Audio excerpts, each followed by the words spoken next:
Day 173, Job 30 to 33. But now they mock me, men younger than I, whose fathers I would have disdained to put with my sheepdogs. Of what use was the strength of their hands to me, since their vigor had gone from them? Haggard from want and hunger, they roamed the parched land in desolate wastelands at night. In the brush they gathered salt herbs, and their food was the root of the broom tree. They were banished from their fellow men, shouted at as if they were thieves. They were forced to live in the dry stream beds among the rocks and in holes in the ground. They brayed among the bushes and huddled in the undergrowth, a base and nameless brood. They were driven out of the land, and now their sons mock me in song. I have become a byword among them. They detest me and keep their distance. They do not hesitate to spit in my face. Now that God has unstrung my bow and afflicted me, they throw off restraint in my presence. On my right, the tribe attacks. They lay snares for my feet. They build their siege ramps against me. They break up my road.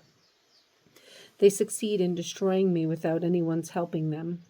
They advance as though a gaping breach amid the ruins. They come rolling in. Terrors overwhelm me. My dignity is driven away as by the wind. My safety vanishes like a cloud. And now my life ebbs away. Days of suffering grip me.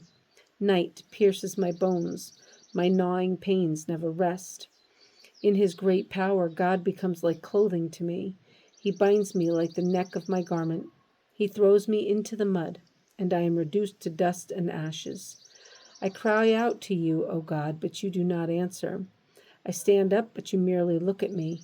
You turn on me ruthlessly with the might of your hand. You attack me. You snatch me up and drive me before the wind. You toss me about in the storm. I know you will bring me down to death, to the place appointed for all the living. Surely no one lays a hand on a broken man when he cries for help in his distress. Have I not wept for those in trouble? Has not my soul grieved for the poor? Yet, when I hoped for good, evil came. When I looked for light, then came darkness. The churning inside me never stops. Days of suffering confront me. I go about blackened, but not by the sun. I stand up in the assembly and cry for help. I've become a brother of jackals, a companion of owls. My skin grows black and peels. My body burns with fever.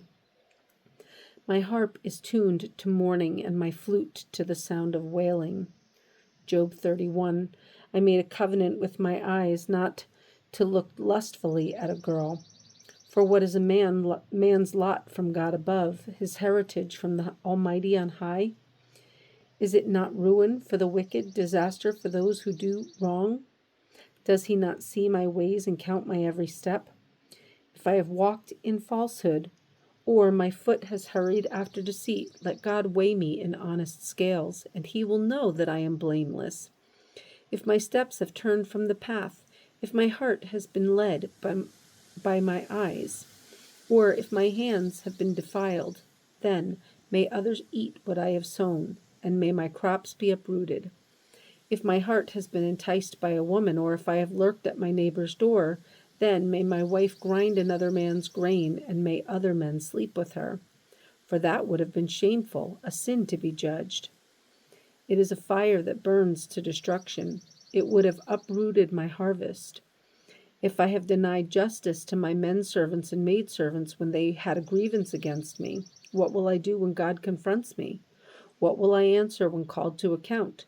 Did not he who made me in the womb make them? Did not the same one form us both within our mothers? If I have denied the desires of the poor, or let the eyes of the widow grow weary, if I have kept my bread to myself, not sharing it with the fatherless, but from my mouth I reared him as would a father, and from my birth I guided the widow. If I had seen anyone perishing for lack of clothing, or a needy man without a garment, and his heart did not bless me for warming him with the fleece from my sheep, if I have raised my hand against the fatherless, knowing that I had influence in court, then let my arm fall from the shoulder. Let it be broken off at the joint. For I dreaded destruction from God, and for fear of his splendor I could not do such things. If I have put my trust in gold, or said to pure gold, "You are my security," if I have rejoiced over my great wealth, the fortune my hands had gained, if I had regarded the sun in its radiance or the moon moving in splendor, so that my heart was secretly enticed and my hand offered them a kiss of homage, then those also would be sins to be judged, for I would have been unfaithful to God on high. If I have rejoiced at my enemy's misfortune, or gloated over the trouble that came to him, I have not allowed my mouth to sin by invoking a curse against his life. If the men of my household have never said, "Who has not had his fill of Job's meat?" But no stranger had to spend the night in the street, for my door was always open to the traveler. If I have concealed my sin as men do, by hiding my guilt in my heart, because I so feared the crowd and so dreaded the contempt of the clans that I kept silent and would not go outside, oh, that I had someone to hear me. I sign now my defense. Let the Almighty answer me. Let my accuser put his indictment in writing. Surely I would wear it on my shoulder. I would put it on like a crown.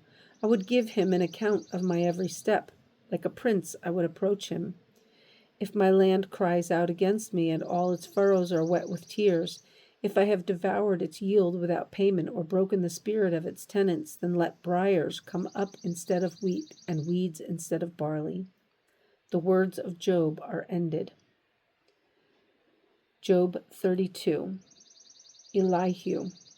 So these three men stopped answering Job because he was righteous in his own eyes.